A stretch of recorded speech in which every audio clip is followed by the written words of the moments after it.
Hello, and welcome to Hopeful Conversations, brought to you by Robbie's Hope Foundation. I am your host, Kari Eckert. Joining me today is Annalise and Zoe, two seniors attending Westfield High School in Westfield, Indiana. Annalise and Zoe are the co-founders and co-presidents of the Robbie's Hope Club at their high school, which is our most active club and largest club in terms of member size. The club was established in 2021, and to date, has raised roughly $30,000 in their community. Today, we will be discussing Annalise and Zoe's experience with the Robbie's Hope Club over the past few years and how it became so successful. Annalise and Zoe, thank you so much for joining me today on Hopeful Conversations. Thank you for having us. Yes, thank you. Happy to be here. Was that accurate, 2021? Yeah. Does it feel like a long time ago? Yeah, it started to feel like a long time ago. Yeah. Closer to the end of the year now, so. Yeah, as seniors. I know. So by now you have created a sensational club surrounding Robbie's Hope with a lot of students at Westfield High School. But you had to start somewhere. Can you tell us how you started Robbie's Hope in Westfield? Yeah, so kind of like you touched on, we started our club our sophomore year of high school. We kind of talked about it our freshman year a little bit, and that's when we became ambassadors. But towards the very end, that's when we really decided, hey, our club doesn't have a mental health awareness club, and both Zoe and I know so many of our peers who have struggled with their mental health. So we wanted to help bring change and start our own club, which is what we did our sophomore year. And we gathered some of our friends, started our club, hosting monthly core meetings, which core is when you can move around in the school to different clubs or teachers or things like that. And it was a lot of fun. Yeah, it's been a really great experience. So obviously our freshman year of high school for Annalise and I was like the 2020 to 2021 school year. So it was like what our school did was hybrid. So we didn't go to school. We didn't do in-person school every day. So we weren't able to quite grow our club in a physical front as much that year. So then like Annalise touched on, our sophomore year, we were finally able to start having those in-person club meetings and kind of talk about our message a little bit more. So that was how we kind of got it really up and running our sophomore year of high school. Yeah, kind of hard to do hybrid and virtually. Core is during the day? Yeah, it's like a study hall. So it's kind of like this 35-minute period where you can go to different clubs, different teachers, different kind of enrichment sessions. It's kind of like a move around like class period. Did you think that was a good idea to meet during the day to give students make it easier for them to attend versus doing something after school? Is that what you would recommend to others? Yes. Especially for like students who don't have transportation and things like that, it makes it a lot easier. Accessibility, yeah, that's a big thing. Okay. So what did you do? Like, how did you what did it look like at the very beginning? Yeah, so during that kind of sophomore year, freshman year period, we did a lot of stuff on social media. Like our Instagram was how we kind of grew a lot of like community support. So we did a lot of like awareness posts about events that we were doing in the school, just so like more people could start to recognize the name of our club and the Robbie's Hope organization. So then eventually they would be able to come when we did in-person meetings, and they would already have kind of an understanding of what our message was. Yeah, and like Zoe and I touched on a little bit earlier, it started out pretty casual, just kind of our monthly meetings where we would kind of talk about different ways you can handle your mental health or coping, like healthy coping mechanisms, things like that. And we always had incentives to come, whether it was candy, games, or things like that. Really just trying to bring a sense of community within our club and kind of get everyone connected. And over time, we started to gain more traction, whether that was over social media, within our club meetings. And that year in the fall, our school kind of asked us to help out with our Save a Life walk, which they put on every year. And so that was kind of the first year we got involved with that. And then after that year, we really got involved and started planning it on our own. And now it's it's completely a Westfield Robbie's Hope Club event. And so was that, it's hard to explain, but did that draw kids, do you think, because kids saw that other kids were involved? Yeah, I think it was a good point to kind of get like different types and different groups of people involved in our event, and then kind of like I touched on earlier, like recognize our name and see all the cool things that we were doing throughout the year. So then that support was kind of able to build throughout the whole like school year. Annalise, you used the word casual at the beginning. Like, do you feel like you made a change and made it more structured and had a more like an agenda and more as your meetings, as you progressed as a club? Definitely. Yes. It started out really just hanging out with one another, learning a little bit here and there, playing some games. But now with our club meetings, we have a lot more people. We started with like 15, 20 people maybe every month, but now we have like 60 people every month. And that's like at the cap where we can't have any more students. So we usually cap out every month on how many we're allowed to have in our meetings. But now we have an agenda every month, whether it's updates or things going on or things for students to work on and help us with or different things like that. You have a cap. That's interesting. Was that put on by this, like the school made the cap? Yeah, it's like an ad. It's a thing that's set in place by our administrator, just so they administrative like program, so that they can kind of monitor like how many students are in a specific area, and they're able to kind of monitor and make sure that everyone's safe and doing what they're supposed to, especially since we're such a large school. So. It would probably be hard to have more people, wouldn't it? Or no? Yeah. As a club, like how would you everybody even know each other and feel that community that you've been able to establish? Huh, I didn't know you have a cap. Well, good for you to be at your cap. Like that people want to be a part of your club.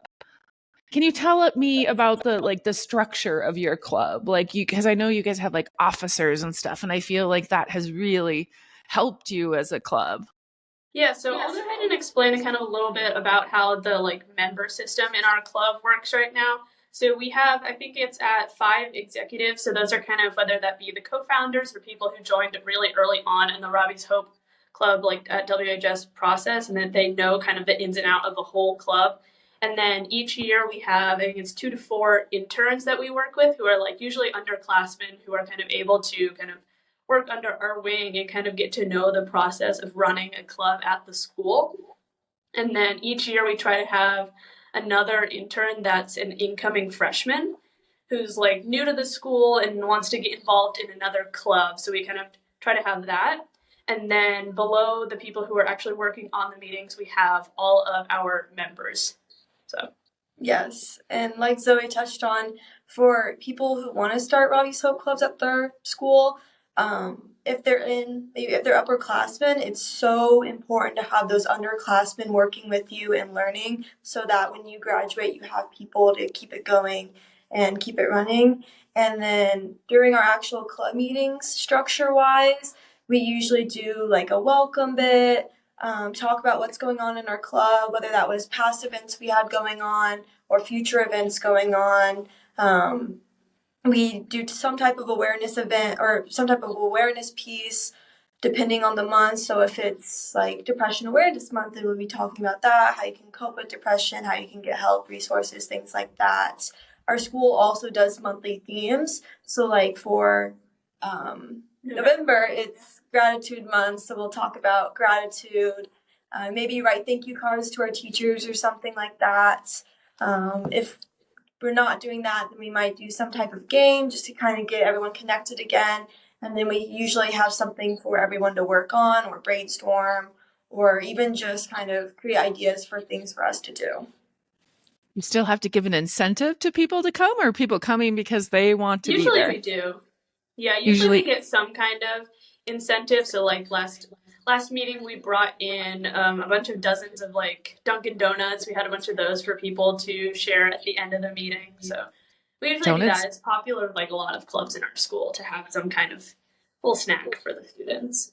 So some of that stuff takes money. How have you, and you $30,000, how did you tackle the money issue? We really try not to spend that money on that stuff. We mostly use our own. But with our actual money that we've raised, I know some of the things we put in or use that money for is we gave some back to St. Vincent for they have a fund going. So if there's a student who wants to meet with our school psychologist and can't afford it, or their insurance can't afford it, then we give some money so we can help pay for those students to receive that care. We always send some back to you guys because we love you, and we ultimately, none of this would be happening without you guys. And then we always try to keep funds for our next annual gala too, so we can keep that event going as well. How does that feel to be helping the student like at your school receive therapy? Like that is phenomenal as seniors in high school and freshmen in high school raising funds like that. What does that feel like?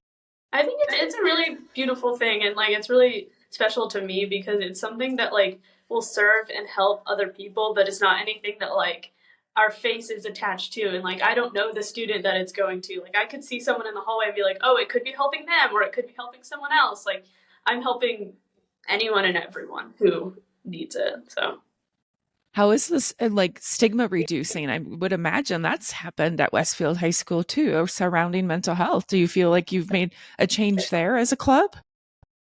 I think so. I think we've definitely battled the stigma of it's okay not to be okay. I think a lot of students are more comfortable with the topic now. What we're battling right now is yes, it's okay to not be okay, but it's also okay to get help and use your resources. Yeah. What about like the culture of teachers? Like what's the response of the adults at school to Robbie's Hope Club? I think we've generally gathered a pretty like positive kind of attitude towards support. We've had several different like amazing club sponsors who are able to connect us with other adults outside of the school and our admin network. So we've had a few different really amazing sponsors that have been able to help us throughout our different years. And what kinds of, I noticed that you're doing things outside of Westfield now. Like, well, you kind of always have. Share with me some of what that looks like. Our biggest project we're working on right now is to allow mental health excused absences in schools across Indiana. So, you actually inspired us to do this last time we kind of talked.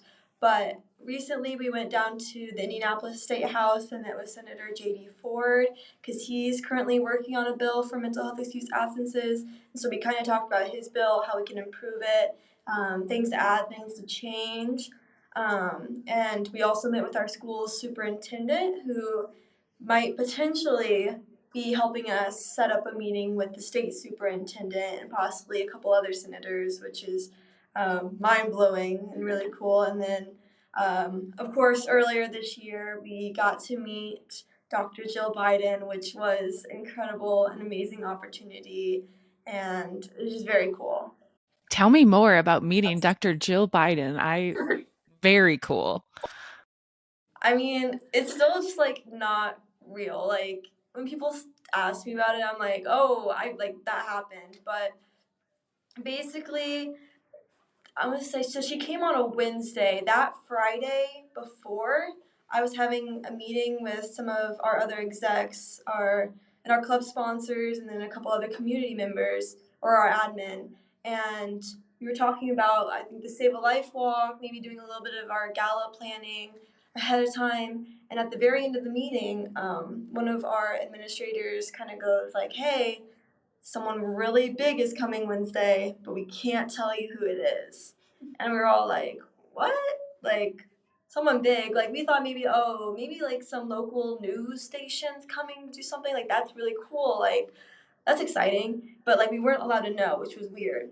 And then that Saturday morning, I received a text from the administrator saying, hey, Annalise, I've been cleared to tell you the First Lady of the United States, Dr. Jill Biden, is coming to your school. I was like, what?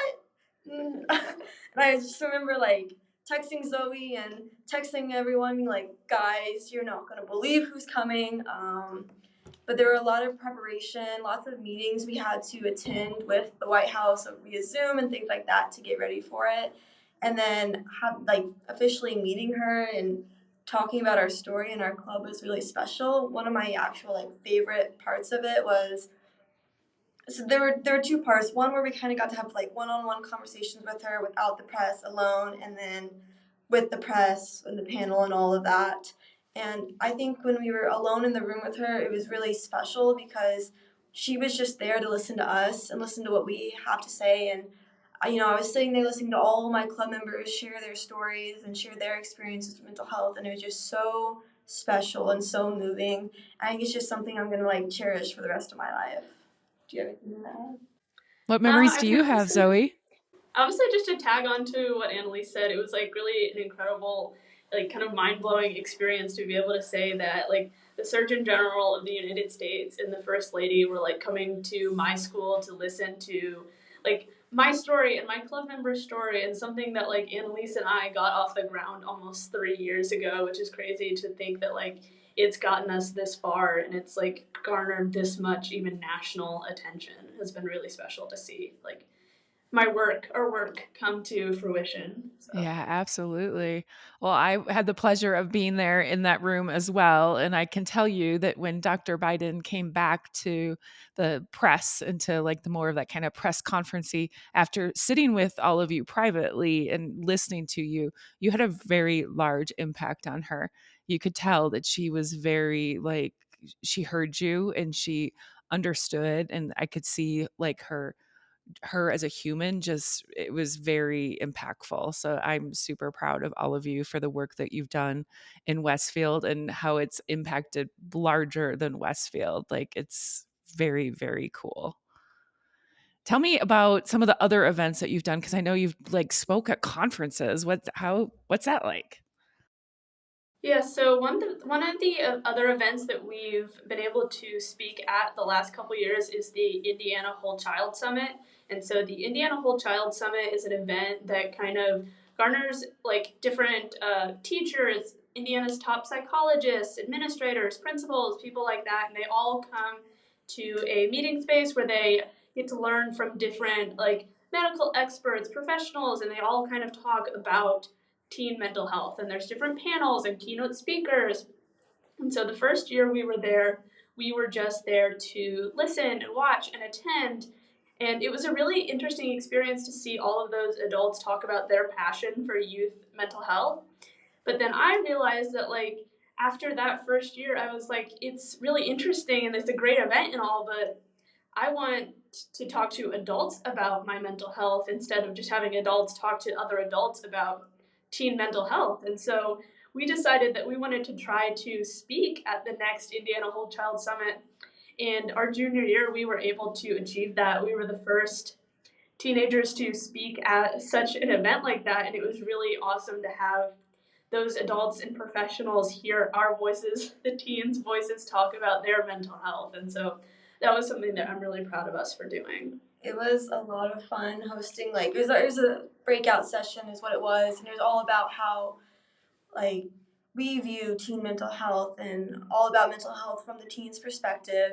And again, it was a big presentation from our point of view, and then we opened it up to a panel where anyone in the room could ask us questions, and it was just really cool and a great experience. Did you apply, or how did you get to do that breakout session? We were invited. Yeah. You were invited. Wow. Yeah. Okay. So what about the change of mental health excused absence? How did you get that conversation started? Like I said before, you inspired us to reach out, and I was actually at a Pride event in Westfield at one of our local parks, and we had been kind of brainstorming how we would go about this. Okay, maybe we'll email a senator or email this person to try and get a conversation going. And then there ended up being a senator there speaking at the event. And I was like, this is the perfect opportunity. And kind of when he was done speaking, Senator J.D. Ford, I ran up to him and I was like, hey, I have this idea for you I want to talk to you about. And I was talking to him about mental health excused absences and teen mental health and things like that. And he loved it. He invited us down to the State House to talk more about it, take a tour of the State House, and continue that conversation. That's awesome. You took a chance and went up to this. That's fantastic. There's so many things that you guys are doing as a club in Westfield, and the change is very, very evident. Most people are just listening to this podcast, but you two have on these fantastic sweatshirts. Talk about the swag. So you've had different things over the couple years. How do you do that at school? Yeah, so we have, I think, 2 variations of club t-shirts that we've done over the past years. 3 now. This is our third year of t-shirts just came out a couple of weeks ago, and Annalise and I, at the time of recording, are wearing our Robbie's Hope Club Westfield exec sweatshirts. So we have an amazing intern committee that does our design work. So they kind of work with some upperclassmen to work on different like graphic design skills. And so that's another part of our. What are some of the roles that other people have in your club? Like, do you have somebody that just works on social media? Do you have somebody that works on finances? Like, what types of roles do you have? So, kind of breaking down our club again, we have the president and the vice president. And then we have all of our co-founders, obviously. Zoe, Nora, and I are the co-founders of our club. And then we have the president, vice president. Zoe is director of school operations. So she's in charge of planning all of our club meetings, all the things going on in the school, taking our club's monthly themes and incorporating them into our club, spreading awareness through that kind of stuff. Then we have Nora, who is a club liaison and we call it director of affairs. And so she kind of plans all of our group bonding, making sure we're all staying connected, getting to know each other. And she also helps get us connected to other clubs and making sure we're working with other people and kind of branching out to different things like that. And then Elise Menzel, who's our fourth senior, she is design. So she runs our social media. She has designed most of our shirts, all of our flyers, all of our posters, things like that. And then our other two exec members, who are both sophomores, Sarah and Annika, they are community directors. And so they reach out to the community and get us in other schools to kind of talk with staff at like the middle school, the intermediate school, the elementary schools, things like that. They help get us connected with them. And then we have our 3 interns this year. And so each of those 3 interns have a role to kind of learn from the exec members and help them with their workload. And then ultimately, when those exec members graduate or move to a different position, they can take up their role. And then our sponsors handle all of our finances. Okay. Did you kind of come up with this structure following a different club at school, or did you kind of create this on your own? It's kind of both. Yeah, it's definitely changed throughout the years. It didn't start this way. It started kind of as a model after student government and Dance Marathon, which Dance Marathon is a club that does fundraising for a children's hospital. And so they kind of have a very similar structures where, you have your president, your vice president, your exec members, your interns, and then your committee members. And then there are different committees to work on. Okay. And you've adapted it to what you guys need for your club. Okay. So you've had 2 galas, right? Mm-hmm. Yes. Tell me about the gala process and where'd that idea come from? Well, obviously, our gala is quite a process. So we have our gala usually the first or second week of May, and we chose May because obviously May is Mental Health Awareness Month. So it's always been really important for us to have our gala in a time of year that's like really meaningful to mental health specifically.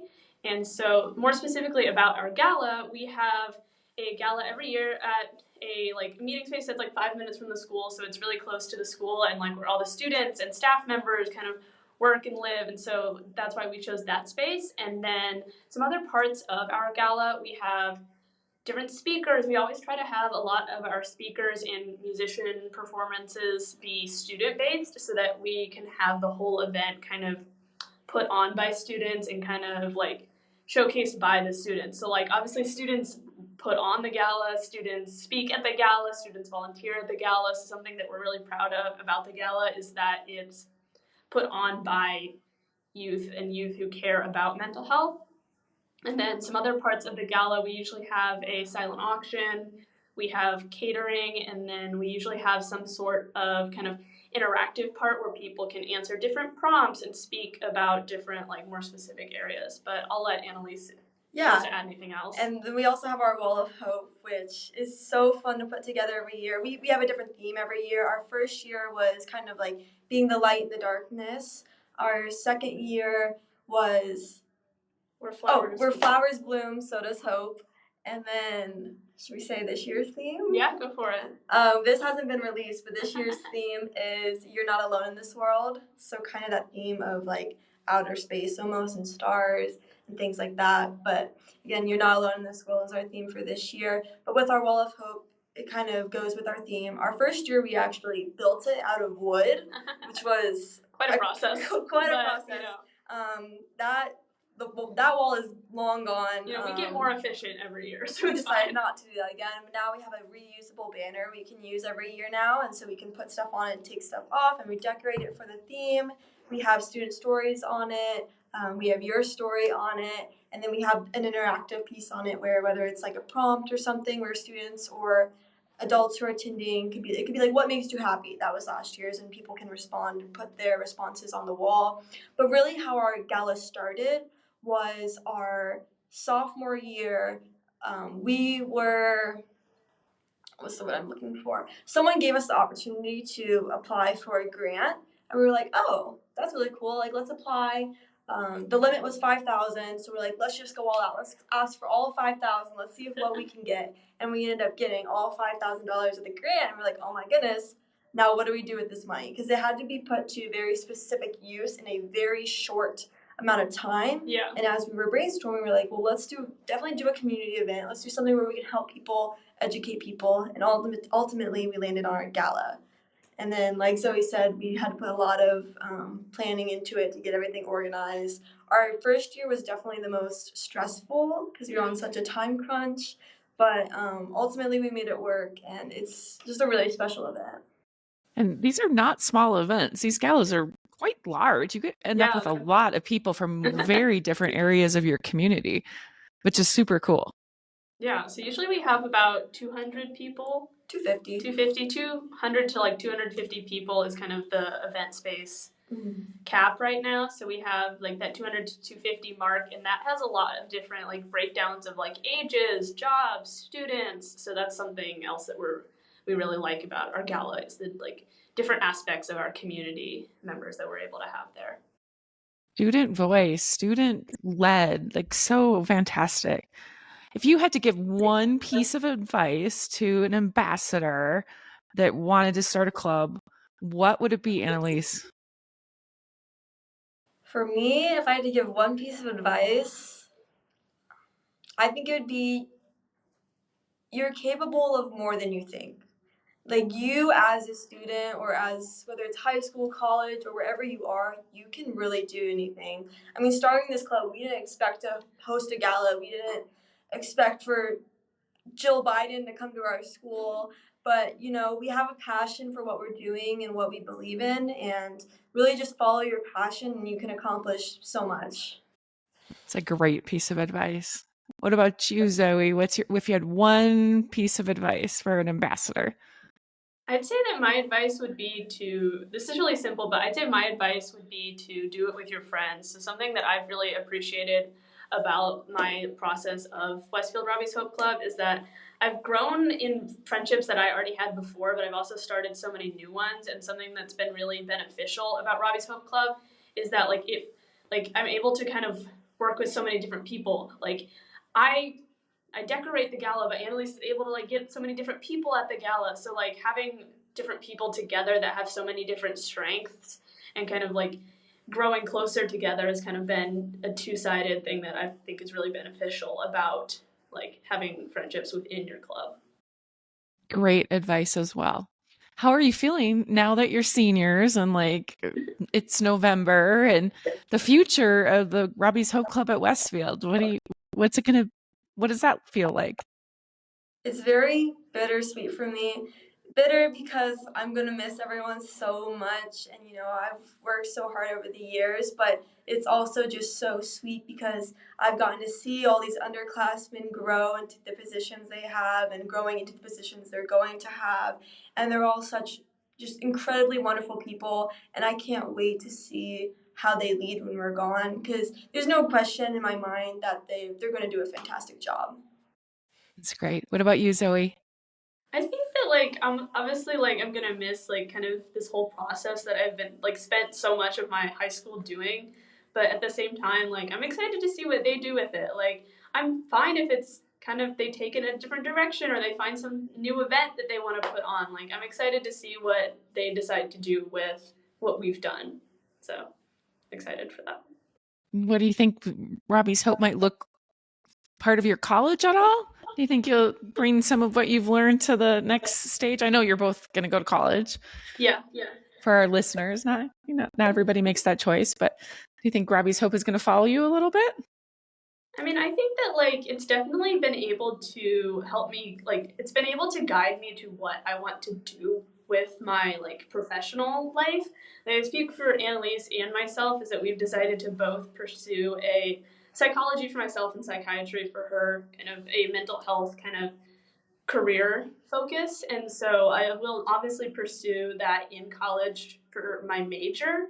And then I'd like to join some other sort of service club at college. So Yes, I agree with Zoe. I think Robbie's Hope is going to follow me the rest of my life. I mean, it is like, I just have such a passion for this organization now and so much love for it and what everyone has done over the past couple of years that I want to do as much as I can to keep it going. It's fantastic. We are so proud of you. It's been such a pleasure watching your club and you personally grow over the last few years. Like, it's phenomenal. You guys are such leaders and you've done great things and you're going to continue to do great things. I could not be prouder. Okay. So I end every podcast with the same question, and we'll do this for both of you separately. And Zoe, we'll start with you. What does the world need to hear right now?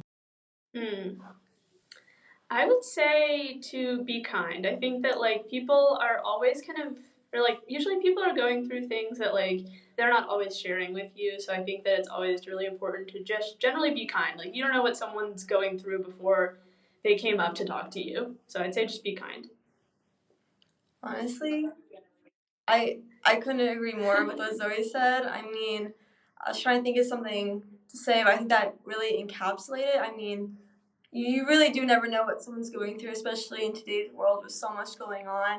I think it's just so important we respect one another and just be kind to one another. Awesome. Well, you two, thank you so much for your time this morning. I think you are both very, very kind people, and it's just such a pleasure watching you in Westfield, Indiana, and the Robbie's Hope Club. Super, super appreciate both of you. And to our listeners, tune in next time, and remember, hold on, pain ends.